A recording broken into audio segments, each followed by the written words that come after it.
If you follow me, they wonder how our all successful Igbo businessmen joined APC last now, or how they know they talk about the release of Mazi Nnamdi Kanu or Biafra agitation. Watch this video.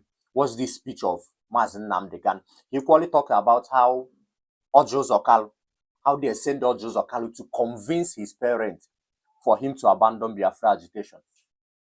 And to convince him to, he mentioned a lot of names, Soludo, a whole lot of names.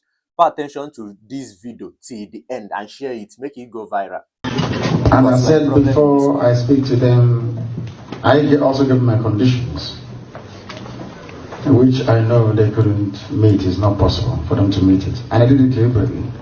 I didn't want to speak to them. They sent Orji Uzor Kalu to come to me. First to my parents. My father said no. My mother said no. That where I stand is where they stand, in life or in death. And they came to prison. I was even from DSS dungeon.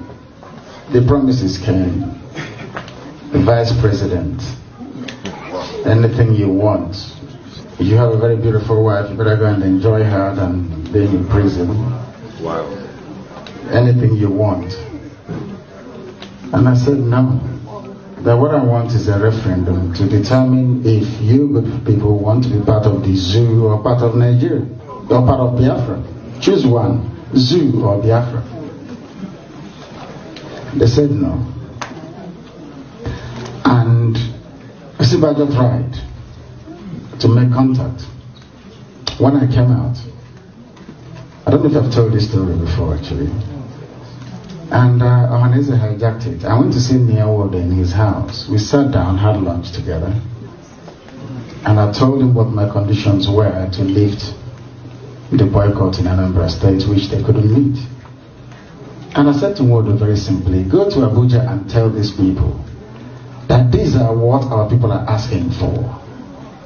I said to him, go and bring us something. Not for me, for everybody.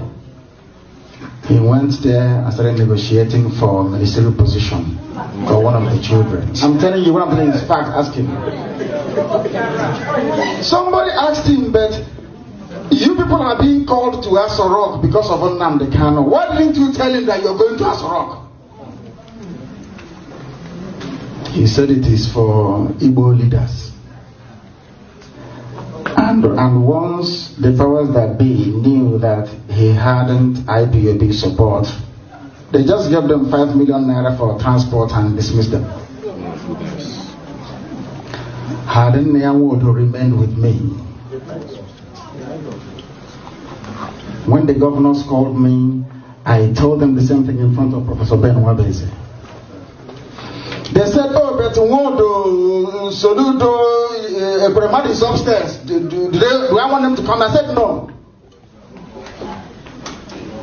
Government House Enugu. The former DSS director came with his bags of money in euros, in white sacks to bribe. Ask anybody working in Government House in Enugu. I said, no, I don't want to see them. Not because I want to be the only cock crowing, no. Because of consistency. Can you last? When you're tempted, are you going to succumb? Can you sustain this very effort we're making? So they have come. And I gave them my conditions which they can never meet. Open Warri Seaport, open Iguacha Seaport, open Calabar Seaport. Make Enugu an international airport where we can fly to US and come in at will. Build Iguacha Enugu Onitsha Enugu Express Road. Complete second Niger Bridge. Simple. Are these things difficult? No. They are not difficult. As I'm telling you this, go and ask them in Aso Rock if your friends there. They have the piece of paper I gave to them. They ran away. Because some Igbo men were busy gossiping, saying if you allow him, when he finishes fighting Nigeria, he will come here and fight us and kill all of us. That's what they said. And you know one other thing they said? They told every Igbo billionaire around the world that nobody should give me 1 dime. Ask them that if you give Nnamdi Kanu money, he will go and buy weapons. That nobody should give me anything.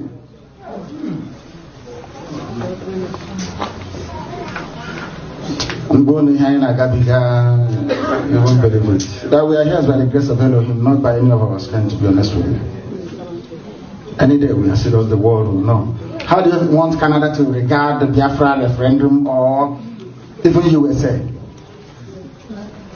The people that the ambassador knows are the governors or maybe Hanese.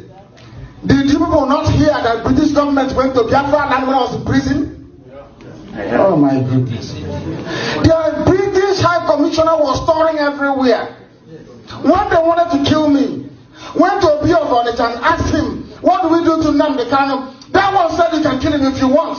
They went to Atusia. Atusia told them you can never touch him. If you touch him, this person will burn.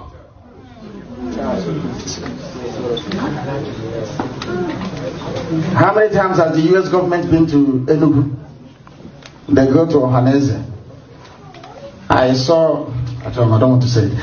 They went to Ohaneze and the governor. They asked them, what do you want? Oh, leave those rascals, leave them. Miscreants. We want restructuring. What they're asking for is untenable. But the same man said if there is no restructuring, they'll join IPOB to do Biafra, isn't it? Did he complete what he said? No. Is he doing what he said he's going to do? No. And you want me to work with these people? It's not going to work. I say, and I'm should come know me. Everything I do, I say it in the open. Not gossip. And those that spoke to Uche, I am going to Chicago to broadcast live to the whole world and tell them they're in trouble. I've told them every time they contributed to IPOB will be announced for the world to hear. Tell them there'll be no hiding place for gossipers, even as much as I'm concerned, because I know what I've committed to this very movement. Not that I'll become Biafra president. No. So that I can take Nnemeka and Nnabi back to the land of his ancestors. To that same land that Chukwu Kabiyama said, you people must be here. And then my Mariano. I'm fighting for Biafra that we may be free. Thank you.